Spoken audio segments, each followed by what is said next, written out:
Located across the Tiber River, the Janiculum Hill offers breathtaking views, fascinating history, and stunning landmarks. Let's explore 5 must-see places.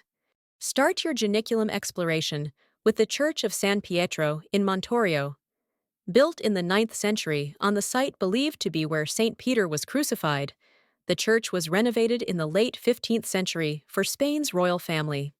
The appellation Montorio refers to the medieval name given to the Janiculum, Mons Aureus, or Golden Mountain, due to the yellow sand of the hill. The architecture of the church is simple yet elegant. The facade features Renaissance design elements, while the interior boasts a single nave with 4 chapels on each side.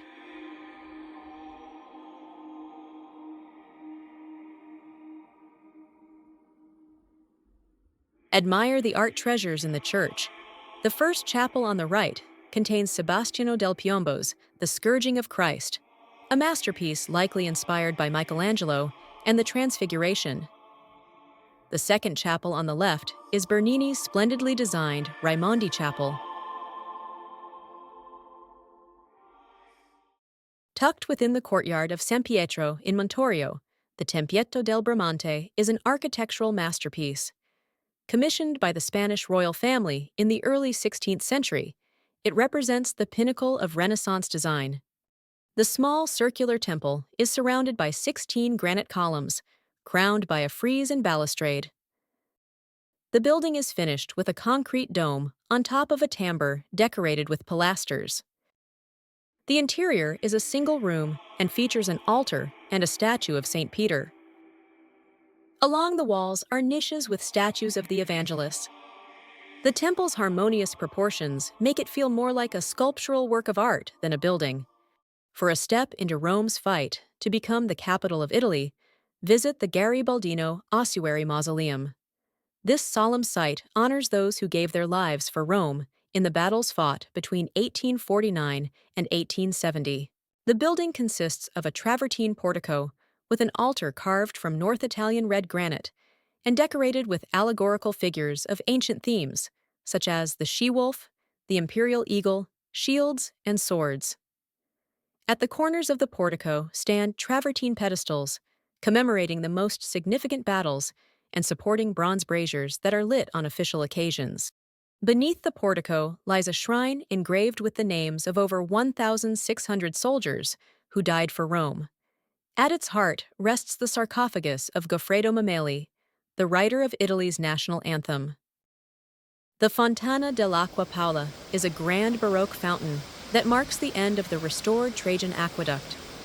Commissioned by Pope Paul V in 1612, this monumental structure supplied fresh water to the Trastevere district and remains one of Rome's most picturesque fountains. The fountain features 5 massive arches with cascading water pouring into marble basins. At its peak, the papal tiara and keys sit proudly above the Borghese family coat of arms, with eagle and dragon, flanked by angelic figures. The inscription praises Pope Paul V's efforts to bring water from Bracciano to Rome over 35 miles. A semicircular pool was added in 1690 for the water, which overflowed from the marble basins. Posts were added later to keep coachmen from watering their animals in the fountain. Finish your visit to Janiculum Hill with the Belvedere del Gianicolo, one of Rome's best viewpoints. From the terrace, you can see the historic center, including landmarks like the Pantheon and the monument for Victor Emmanuel II, as well as the Lazio Mountains on the horizon. The Janiculum was the site of the 1849 battle between Garibaldi's forces, defending the Roman Republic, and the French, trying to restore the power of the Pope. In 1883, the area was transformed into a public promenade with plane trees and 84 busts of prominent soldiers. The center of the square is dominated by an imposing statue of Giuseppe Garibaldi on horseback. The bronze statue is placed on a high marble pedestal, which is decorated with allegorical figures and bronze statue groups depicting major battles. Every day at noon, 12 o'clock sharp, 3 soldiers fire a blank shot from a cannon, placed just below the terrace.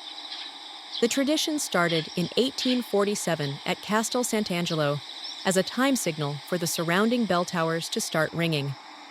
In 1904, the tradition was moved to the Janiculum.